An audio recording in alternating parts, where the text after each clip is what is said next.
sahabat inovasi, jumpa bersama saya Nur Santi dari Badan Litbang Provinsi Sumatera Selatan dalam acara One Day, One Innovation. Satu hari, satu inovasi, tiada hari tanpa inovasi. Sahabat inovasi, saat ini inovasi menjadi sebuah keharusan. Dunia terus berubah, maka kita harus adaptif dan inovatif. Untuk menginspirasi, kami hadir dengan para inovator hebat dengan inovasi-inovasinya dalam acara One Day, One Innovation. Sahabat inovasi dimanapun Anda berada, saat ini kita sudah kedatangan seorang narasumber dengan Bapak Ahmad Alfian STMT dari Unika Musi Caritas. Nah, inovasi yang akan dihadirkan oleh Bapak Alfian ini adalah keputusan pemilihan supplier atau barang dengan metode analytical hierarchy process atau dikenal dengan AHP. Nah, sebelum kita lanjut membahas nih, kita sapa dulu ya narasumber kita. Halo, apa kabar Pak Alfian? Selamat siang, Bu. Kabar baik ya Pak? Alhamdulillah. Sehat selalu ya Pak ya, terutama di kondisi pandemi seperti ini kita tetap harus menjaga kesehatan dan tentunya taat prokes ya Pak ya. Baik nih Pak Alfian, ngomong dengan inovasi Bapak hari ini yang berjudul keputusan pemilihan supplier atau barang dengan metode analytical hierarchy proses ini, mungkin bisa dijelaskan dulu nih Pak, apa sih itu metode analytical hierarchy proses ini Pak? Oke. Ya, jadi AHP atau analytical hierarchy process ini suatu bentuk model pengambilan keputusan ya apabila kita dihadapkan kepada suatu pilihan, artinya minimal 2 buah pilihan ya. Nah, metode ini dikembangkan oleh seorang ilmuwan ya, orang ahli matematik juga seorang engineer ya yang bernama Thomas L. Saati ya. Ya, dia seorang akademisi juga tapi juga seorang konsultan ya.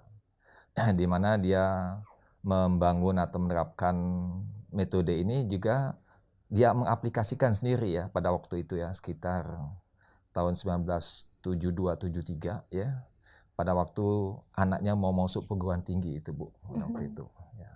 Di situ artinya dia ingin melihat bahwa anaknya itu pada saat masuk bukan karena pilihan orang tua tapi juga karena pilihan tapi keinginan orang tua juga masuk. Jadi artinya di antara pihak-pihak yang punya kepentingan juga artinya bisa menaungi katakanlah situ ya. Karena umumnya kan orang tua pengen anaknya pintar, sekolah bagus ya, tapi kadang-kala sisi anak juga pengen ada sesuatu, katakanlah dia hobi misalkan ya. Artinya dimungkinkan juga hobi yang diinginkan juga tersalurkan pada waktu misalkan ternyata anak Profesor Thomas Saati ini seorang hobi musik juga. Artinya salah satu di perguruan tinggi itu ada nggak UKM musik katakanlah, itu salah satunya. Oke, ini jadi sebenarnya penentuan suatu cara lain ya Pak, metode lain dalam penentuan keputusan ya Pak ya. Keputusan, betul. Baik nih Pak, kalau yang sudah pernah dilakukan nih contohnya dari Bapaknya sendiri, apa nih Pak, dalam situasi yang seperti apa aplikasinya ini digunakan biasanya? Nah, jadi contoh tadi untuk judul kita ini ya kita sekarang katakanlah di balik Bangda ini kan ya banyak UKM ya artinya UKM itu artinya kan tidak bisa berdiri sendiri ya, mereka artinya butuh katakanlah untuk memilih atau menentukan bahan baku dan sebagainya maka butuh supplier misalkan ya. Nah, artinya sekarang ini kan tentu banyak juga supplier di mana-mana kan, samanya kita menginginkan rumah makan artinya banyak juga pilihan menu-menu yang ada. Nah, pada saat itu artinya bagaimana UKM juga bisa menentukan supplier mana yang memang mereka layak dan nanti kalau paling tidak berkelanjutan ya, katakanlah banyak juga supplier tapi berkelanjutan itu yang jadi sangat penting ya. Artinya kan pada saat orang membangun suatu usaha, orang sudah akan bicara 5 tahun, 10 tahun akan datang. Ya, bukan hanya setahun, 2 tahun, nanti kemudian mati dan sebagainya. Itu kan sayang. Nah, itu sebagai contoh. Itu artinya kita bisa aplikasikan. Nah, itu sebagai contoh. Atau sebaliknya juga, mau kerjasama UKM ini ya. Kerjasama artinya banyak juga, jangan sampai nanti suatu saat dia ketipu dan sebagainya. Artinya juga bisa diaplikasikan bagaimana dia memilih partnership yang bisa diajak kerjasama untuk berkelanjutan ke depan. Artinya kontinuitas juga bisa kita lakukan. Nah, itu juga salah satu contoh aplikasi yang bisa kita terapkan. Ya. Kemudian juga pada waktu itu yang saya katakan di awal tadi, Thomas Saati juga menerapkan bagaimana dia melakukan pembangunan jalan kalau dulu namanya bukan jalan tol jalan raya katakanlah di Afrika pada waktu ya. Tapi bagaimana mereka ingin membebaskan lahan itu ternyata sulit pada waktu itu. Nah, dia coba menerapkan juga. Artinya muncullah namanya win-win solution. Artinya sebagai masyarakat juga tidak tertindas katakanlah ya. Kalau sekarang kan terkenal ya istilahnya bukan untung rugi tapi untung-untung istilahnya kalau ada pembebasan apa dan sebagainya. Nah, itu yang dilakukan oleh Thomas L. Saati pada waktu itu juga. Oke, jadi memang sahabat inovasi di rumah nih metode ini memang bisa digunakan di segala aspek kehidupan ya Pak ya? Insya Allah bisa. Baik dari tadi mulai dari seperti yang Pak Alfian jelaskan dari penentuan sekolah, kemudian pembelian suatu barang atau pengerjaan suatu proyek ya Pak ya? Betul. Ataupun tadi partnership-nya tadi ya, bisa kita gunakan aplikasi ini untuk menentukan kira-kira mana nih yang baik di antara yang terbaik ya Pak ya tentunya ya. Nah ini ketika kita menggunakan aplikasi ini Pak, apakah ini kan memiliki atau membutuhkan skill tertentu nih Pak dalam penginputannya atau bagaimana nih Pak, mungkin bisa dijelaskan. Nah ini salah satu juga ya. Jadi yang saya usulkan ini bisa dikatakan ini metode yang cukup simpel, sederhana ya. Cuma tambahan satu lagi ya. Katakanlah di pemerintahan ya, kita juga bisa menentukan istilahnya partnership yang mana yang baik untuk mengambil proyek-proyek tertentu katakanlah ya, sehingga kita juga bisa menentukan ini dan sebagainya, itu sebagai contoh. Nah tapi kembali tadi pertanyaan, apakah sulit atau kompleks untuk mengerjakan? Tidak. Ya. Yang penting bahwa di situ kita punya yang namanya parameter. Ya.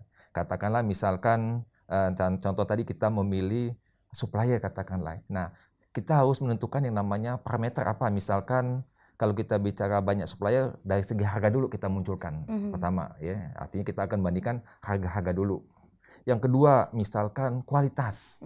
Berarti ada faktor lain yang kita perlu pertimbangkan kualitas. Yang ketiga, misalkan ketersediaan. Ya, artinya kontinuitasnya. Artinya dia sanggup nggak untuk perjanjian katakanlah minimal 3 tahun dia sanggup menyediakan bahan baku. Bukan hanya setahun 2 tahun. Ya. Kemudian faktor jarak juga ya, karena berhubungan sama transportasi ya. Karena sekali orang ekonomi mengatakan 30% sampai 40% ya faktor biaya itu karena transportasi. Nah itu juga jadi pertimbangan. Nah setelah kita menentukan kriteria tadi, baru kita bisa melihat ya di antara 4 kriteria atau 5 tadi, yang mana supplier yang mumpuni yang bisa kita masukin. Nah, artinya kan di situ secara langsung sudah mulai ada yang tersisihkan ya, secara tidak langsung walaupun kita belum menyisihkan. Nah, dari muncul kriteria tadi kita bisa melihat, nah yang masuk itu umpama ada 3. Nah, baru kita melakukan yang namanya skala perbandingan. Nah, pertama misalkan harga, supplier A berapa harga per kilonya, supplier B. Nah, nanti bisa kelihatan sudah dapat harga. Kemudian kualitas, bagaimana kualitasnya. Kemudian track record-nya selama ini kalau delivery time-nya ya, kalau nge-game tepat waktu atau sering banyak telatnya. Nah, jadi itu semua data ya bisa dikatakan sebenarnya nggak sulit ya, karena semua data ya bisa kita browsing dan sebagainya. Apalagi kalau perusahaan-perusahaan itu sudah cukup lama, kecuali kalau baru sebulan 2 bulan memang belum muncul. Nah, itu salah satunya. Oke, ini Pak, jadi parameter-parameternya dalam penggunaan aplikasi ini sahabat inovasi di rumah seperti yang Bapak jelaskan tadi, kita input dulu ya Pak, parameter apa nih yang akan kita jadikan acuan ya Pak ya dalam pemilihan aspek-aspek tadi ya, apakah dalam pemilihan perguruan tinggi, pekerjaan atau apapun ya Pak ya. Parameternya kita masukkan, lalu kemudian baru pilihannya ya Pak ya. Kita input juga ya. Nanti biasanya di situ yang keluar langsung yang terbaik atau tetap ada kelebihan, kekurangannya atau bagaimana nih Pak dari hasil yang aplikasi tadi? Betul. Jadi pada saat kita setelah punya data tadi ya, setelah kemudian kita input ya, nah sebenarnya hitungannya bisa manual, artinya kita tidak terpaku harus gunakan aplikasi ya. Aplikasi itu bisa dikatakan hanya tool ya. Tool itu artinya hanya membantu dalam proses lebih cepat saja, tapi tidak sulit ya. Nah pada saat keluar dia memang ngitung global, artinya dia ngitung totalnya. Pada saat total itu dia kelihatan rankingnya.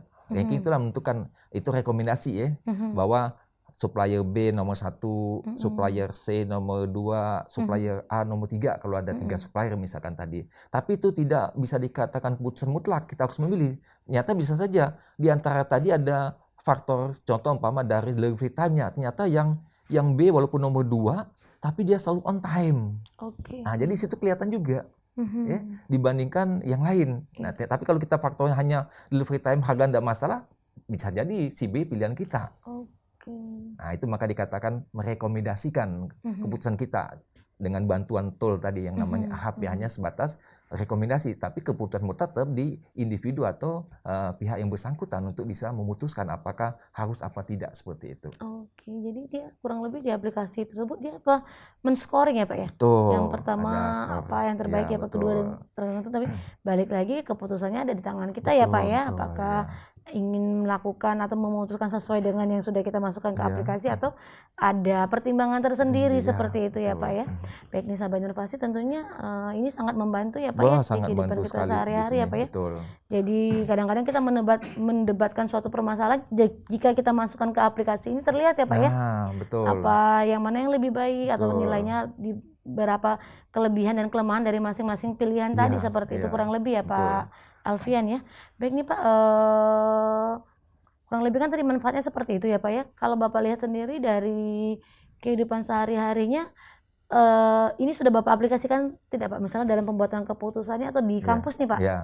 Nah, kebetulan kalau di kampus saya, ya itu 2 tahun lalu saya mengaplikasikan bagaimana menentukan prodi yang unggul katakanlah di tempat itu ya, itu sudah aplikasi. Nah, tapi masukan sedikit, artinya contoh aplikasi di sini artinya seringkali kan kita contoh saja umpama pimpinan suatu perusahaan, katakanlah perusahaan besar ya, pada saat mereka ingin menentukan pemilihan supplier, itu kadang-kadang mereka debat, ya mungkin karena subjektivitas mereka, oh ya aku ini pelamaku ini bagus, tapi si A ini pelamaku bagus. Nah, pada saat itu kan berdebat, nggak putus. Nah, setelah kita bisa andil menjembati perdebatan atau bisa dikatakan konflik lah, ya, konflik di antara kedua istilahnya manajer katakanlah situ. Nah, kita bisa membantu mereka. Oke, kamu unggulan di sini, ini unggulan sini, apalagi kita mau masukin. Nah, dari situ bisa kelihatan nanti. Walaupun bisa saja akhirnya muncul, dan enggak kata saya, bisa saja. Tapi kata dia, oh ternyata punya Anda lebih bagus. Artinya kita lebih fair di situ untuk melihat kenyataan yang di lapangan. Dibandingkan kita langsung penunjukan, kan? Karena memang subjektivitas sebagai manusia itu kita nggak bisa hindari. Nah, itu yang salah satu bisa membantu. Oke nih, sahabat inovasi di rumah ini luar biasa, mungkin bisa diaplikasikan ya. Betul, di rumah ya Pak. Nah, kalau boleh tahu nih Pak, sebelum kita mengaplikasikannya, nama aplikasinya sendiri ini maksudnya aplikasi sendiri free, bisa di-download atau bagaimana nih Pak untuk menggunakan AHP ini? Ya. Nah, kalau untuk aplikasi sebenarnya free ya. Namanya Expert Choice ya. Nah, nama juga Expert Choice artinya memang suatu pilihan yang membutuhkan kecerdasan, artinya kecerdasan untuk melihat bahwa sesuatu sangat penting di sini. Ya, nah itu memang dikembangkan oleh si Thomas Ersati, itu sebenarnya bisa di-download ya. Sekarang ini kalau nggak salah Expert Choice sudah versi 11 ya. Ada juga namanya Superbus. Nah, Superbus ini ada juga ya, dia sudah online ya. Nah, tahun lalu saya pernah mencoba dengan online ya. Nah, tapi beberapa bulan terakhir ini coba, nggak tahu mungkin apa faktor laptop saya kena virus, itu nggak bisa dibuka. Itu artinya kalau kita nggak bisa downloadnya, artinya ada online, tapi kita bisa ketik aja namanya Expert Choice, itu akan muncul di mana kita bisa download, mudah-mudahan masih bisa itu. Ini sahabat inovasi nih, kita dapat tips info baru nih dari Pak Alfian nih. Jadi bisa kita cari aja nih Pak ya, kita googling aja Expert Choice, nanti mungkin sahabat inovasi di rumah ingin mencoba ya Pak ya. Ada 2-3 pilihan, ingin menentukan keputusan mana yang terbaik, cobalah ya Pak ya. Nah, nanti kalau misalnya ada pertanyaan yang lebih lanjut nih, masih bingung, bisa langsung nih menghubungi Bapak Alfian atau bisa meninggalkan nanti link, meninggalkan komen di link YouTube kita ya Pak ya. Mungkin bisa dijawab langsung oleh ahlinya nih, oleh Pak Alfian. Nah, mungkin Pak nih terakhir Pak, ada harapan ke depannya seperti apa nih Pak? Ya, jadi dengan adanya pertemuan hari ini atau bisa memberikan katakanlah satu masukan ya, saya bersyukur, terima kasih ya, bahwa dengan adanya One Day One Service ini artinya bisa memotivasi ya bagi pengusaha atau UKM nanti ya untuk menghadapi suatu problem ya, paling tidak dengan HP ini bisa sedikit membantu ya. Terutama juga kami terima kasih kepada Pak Gubernur yang telah memberikan kesempatan kita untuk bisa memberikan suatu masukan atau bisa membagi kepada masyarakat ya. Kemudian juga kepada Balikbanda tentunya sudah memfasilitasi katakanlah dengan kegiatan One Day One Innovation ini ya. Dan tak lupa juga kami pada pimpinan kami Dekan dan Rektor Unika yang sudah memberikan kesempatan untuk kami berpartisipasi dalam arti untuk masyarakat ke depannya. Mungkin itu yang bisa kami sampaikan. Baik nih Pak Alfian, terima kasih sekali ya Pak ya sudah hadir bersama kami berbagi informasi di podcast One Day One Innovation. Nah sahabat inovasi di rumah juga bisa berinovasi nih karena dimanapun kita berada ya Pak ya. Betul. Dengan mengamati sekeliling lingkungan kita bisa menjadikan kita berkreativitas sehingga menimbulkan suatu inovasi yang bisa berguna bagi kita semua. Karena jangan lupa kita memiliki jurus 4S, setiap orang adalah inovator, setiap masalah peluang inovasi, setiap solusi harus sinergi, dan setiap inovasi harus konkret hasilnya. Salam inovasi.